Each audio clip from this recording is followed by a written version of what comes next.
Hi, welcome to my channel.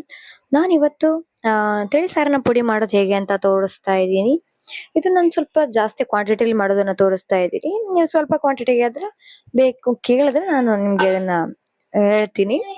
Next ವಿಡಿಯೋದಲ್ಲಿ ಸ್ವಲ್ಪನೇ ಮಾಡೋದನ್ನ ತೋರಿಸ್ಕೊಡ್ತೀನಿ ನಿಮ್ಗೆ. ಇದು ಸುಮಾರು ಒಂದು 2 ಇಂದ 3 kg ಆಗುವಷ್ಟು ಮಾಡುವಷ್ಟು ಪ್ರಮಾಣದಲ್ಲಿ ಮಾಡ್ತಾ ಇರೋದು ಸಾಂಬಾರ್ ಪುಡಿ, ಸಾರಿನ ಪುಡಿನ.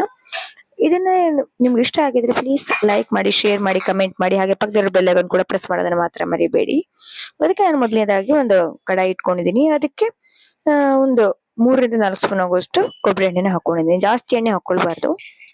ಹಾಗೇನೆ ಒಂದ್ ಸ್ವಲ್ಪ ಹಿಂಗನ್ನ ಹಾಕೊಳ್ತಾ ಇದ್ದೀನಿ. ಒಂದು 2 ಇಂದ 3 ಗ್ರಾಮ್ ಆಗುವಷ್ಟು ಹಿಂಗು, ಹಾಗೇನೆ 1 ಸ್ಪೂನ್ ಆಗುವಷ್ಟು ಸಾಸಿವೆ ಹಾಕೊಂಡಿದ್ದೀನಿ. ಸಾಸಿವೆ ಸ್ವಲ್ಪ ಸಿಡಿಯಕ್ಕೆ ಸ್ಟಾರ್ಟ್ ಆದ ನಂತರ 1 ಸ್ಪೂನ್ ಆಗುವಷ್ಟು ಮೆಂತೆನ ಹಾಕೊಳ್ತೀನಿ. ಅದನ್ನು ಕೂಡ ಫ್ರೈ ಮಾಡ್ಕೊಳ್ತೀನಿ. ಅದನ್ನ ಈಗ ಫಸ್ಟ್ ಮಿಕ್ಸ್ ಮಾಡ್ಕೊಳ್ತೀನಿ ಚೆನ್ನಾಗಿ. ಇದನ್ನ ಚೆನ್ನಾಗಿ ಮಿಕ್ಸ್ ಮಾಡ್ಕೊಂಡು ಆದ ನಂತರ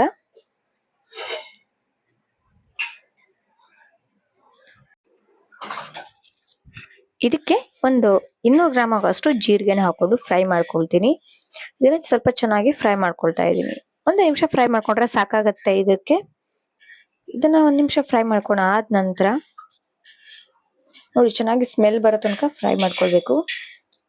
ಅದಾದ ನಂತರ ಇದಕ್ಕೆ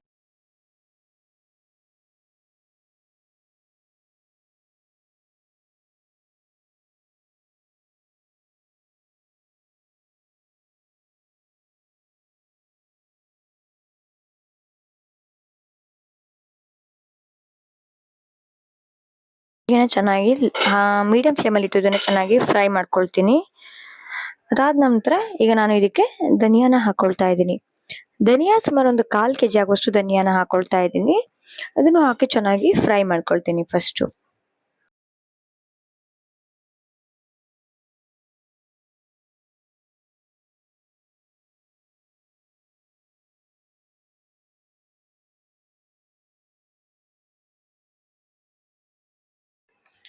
ಫ್ರೈ ಮಾಡ್ಕೊಂಡು ಆದ ನಂತರ ಇದಕ್ಕೆ ಒಂದು 2 ಮುಷ್ಟಿ ಆಗುವಷ್ಟು ಕರಿಬೇವಿನ ಎಲೆ ಹಾಕೊಳ್ತಾ ಇದ್ದೀನಿ. ಕರಿಬೇವಿನ ಎಲೆ ಜಾಸ್ತಿ ಹಾಕೊಂಡ್ರು ಚೆನ್ನಾಗಾಗಲ್ಲ, ಇಷ್ಟು ಹಾಕೊಳ್ತಾ ಇದ್ದೀನಿ. ನಾನು ಸ್ವಲ್ಪ ಜಾಸ್ತಿ ಪೌಡರ್ ಮಾಡ್ತಾ ಇರೋದಲ್ವಾ, ಹಾಗಾಗಿ ಇದಕ್ಕೆ ಇಷ್ಟು ಹಾಕೊಂಡಿದ್ದೀನಿ ಕರಿಬೇವಿನ ಎಲೆನ. ಇದನ್ನು ಕೂಡ ಫ್ರೈ ಮಾಡ್ಕೊಳ್ತೀನಿ. ಯಾವಾಗ ಅಷ್ಟೇ ಮಸಾಲಾ ಹುಡಿ ರೆಡಿ ಆಗೋದು, ಕರಿಬೇವಿನ ಎಲೆ ಇರುತ್ತಲ್ವಾ, ಗರ್ಗರಿ ಆದ ನಂತರ ಅದು ಮಸಾಲಾ ಹುಡಿ ರೆಡಿ ಆಯ್ತು ಅಂತ ಅರ್ಥನೇ ಹೌದು. ಅದಕ್ಕೆ ಈಗ ನಾನು ಮೆಣಸನ್ನ ಇಷ್ಟಕ್ಕೆ ಒಂದು 1.5 kg ಆಗುವಷ್ಟು ಮೆಣಸನ್ನ ಹಾಕೊಳ್ತಾ ಇದ್ದೀನಿ. ಇದನ್ನ ಹಾಕಿ ಚೆನ್ನಾಗಿ ಫ್ರೈ ಮಾಡ್ಕೊಳ್ಬೇಕು. ಮೆಣಸು ಸ್ವಲ್ಪ ಗರ್ಗರಿ ಆಗೋ ತನಕ ಇದನ್ನ ಇದಕ್ಕೆ ಸ್ವಲ್ಪನೇ ಮೆಣಸನ್ನ ಹಾಕಿ ಚೆನ್ನಾಗಿ ಫ್ರೈ ಮಾಡ್ಕೊಳ್ತಾ ಇದ್ದೀನಿ. ಇದಕ್ಕೆ 1.5 kg ಆಗಿರೋ ಮೆಣಸು ಹಾಕೊಳ್ಳೋದ್ರಿಂದ ಒಂದೇ ಸಲ ಈ ಪಾತ್ರೆಯಲ್ಲಿ ಹಿಡಿಯಲ್ಲ.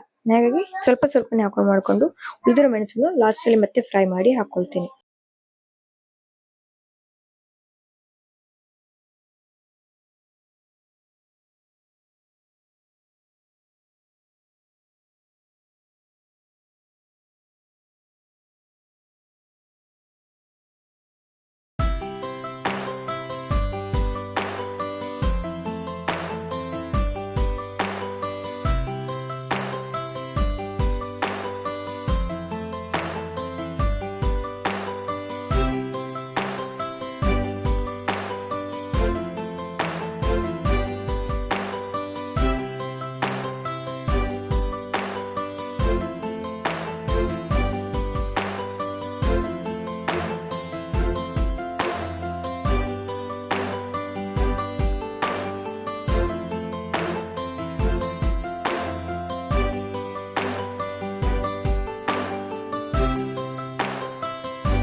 ಚೆನ್ನಾಗಿ ಫ್ರೈ ಆಗಿದೆ.